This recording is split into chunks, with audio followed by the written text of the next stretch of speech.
Tekken, you have always been at my side.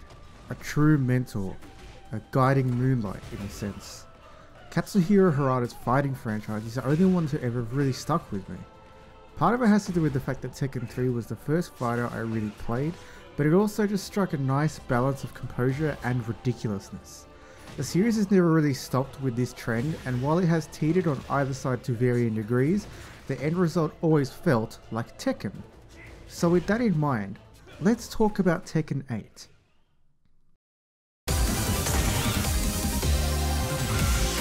Taking place after the death of Heihachi Mishima, Tekken 8 immediately places you in the shoes of Jin Kazama, the series' original edgelord who, like his father before him, is imbued with the devil gene, granting him inhuman abilities. His father, Kazuya Mishima, has kind of gone on a rampage since Heihachi is no longer around, and it's up to Jin to put a stop to this. It's immediately apparent that Jin doesn't currently hold the power to stop Kazuya, but he can. Push comes to shove, Kazuya hosts another King of Iron Fist tournament and needs to decide who gets to live and who gets to die. This is where all the characters that we know and love come into play. Hwoarang, King, Xiaoyu, Mokuji, wait, no, he's not in there. Kuma, Yoshimitsu, Paul, wait, that's Paul? What did they do to you?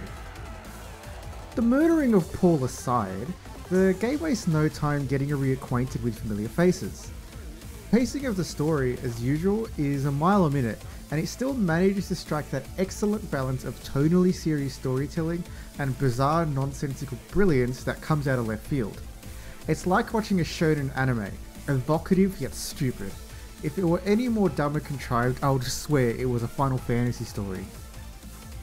For the majority of the story, you will only be able to play as Jin Kazama.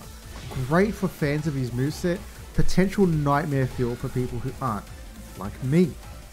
However, there are ways around this. A new system brought into the game is the Special style, which aims to lower the barrier of entry to the series by allowing players to perform combos with characters through the push of a button. This is a great system because it allows people of any skill level to enjoy the game without dulling the experience for those who play at a higher caliber.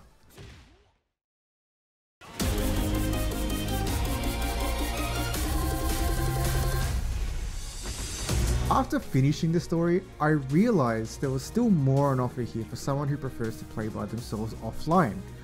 First are the character episodes, which are effectively like the arcade system of old. Fight through numerous battles back to back to unlock a unique cutscene for each character you play. I can't really show you this, but some of them are pretty quirky. Next up is Arcade Quest, a game mode that follows your custom-made avatar, yes, this game has those, as they go into arcades to play Tekken. Simply put, this story is, I like Tekken, you like Tekken, Tekken good. Nothing special.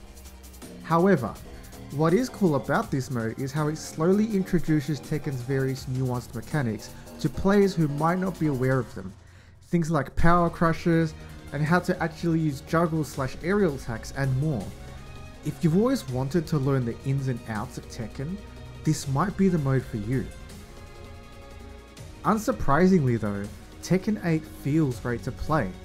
The hits are weighty, the attacks are snappy, and the game just feels as responsive as ever. Being a fast, snappy fighter isn't really anything unique, but Tekken has always done a good job at nailing this, and Tekken 8 rises to the occasion once more. Powered by Unreal Engine 5, Tekken 8 has been developed to ensure that the game looks as good as it feels, as these things can often go hand in hand.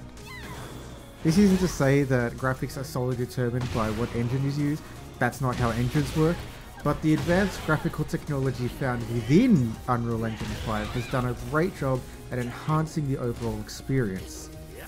It also ran exceptionally well while I was playing. There were a couple dips in moments where the game had arrested control. Aside from that, I don't really have any complaints about the performance itself. The cutscenes are pre-rendered, so they do run at 30 frames per second, and while they do look absolutely phenomenal, the shift in frame rate from 60 FPS when you're playing to 30 FPS when you aren't can be quite jarring. It also spoils some potentially really cool moments as the shifts to gameplay are smoother than you might think. There were moments where, had the frame rate been 60 FPS the whole time, I would have been caught off guard and thrown for a loop. But alas, the game becomes instantly smoother and gives away when you are able to take control again. The last thing I really want to note is the music, which is just sublime. Tekken has had an eclectic range of music for a while, and Tekken 8 is no different. Each stage has a track with a wholly unique leitmotif which pairs perfectly with the environment itself. It helps to keep each stage feeling distinct from one another. However, if you don't like the music, don't worry, as Tekken 8 features the entire discography of the Tekken series. You miss hearing the music from Tekken 3? Just replace the stage music with Tekken 3 music. Only want to listen to Moonlight Wilderness? Go for it. It was by no means required for the game to offer this amount of choice and flexibility to the player, but I'm glad that the thought and work was put into doing so.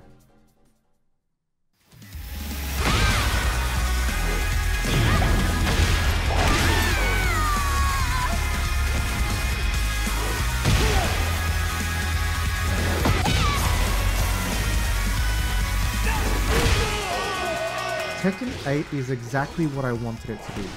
Cohesive, silly, fun, ridiculous, and brilliant. The King of Iron Fist returns with one more entry to close out its bombastic, chaotic story, and he does it in style. The fighting feels great, the story is silly and fun, the music rules, and the visuals are fantastic. Combine this with the new special style system, which lowers the barrier of entry for new players, and you have a Tekken game that easily caters to a wide variety of players.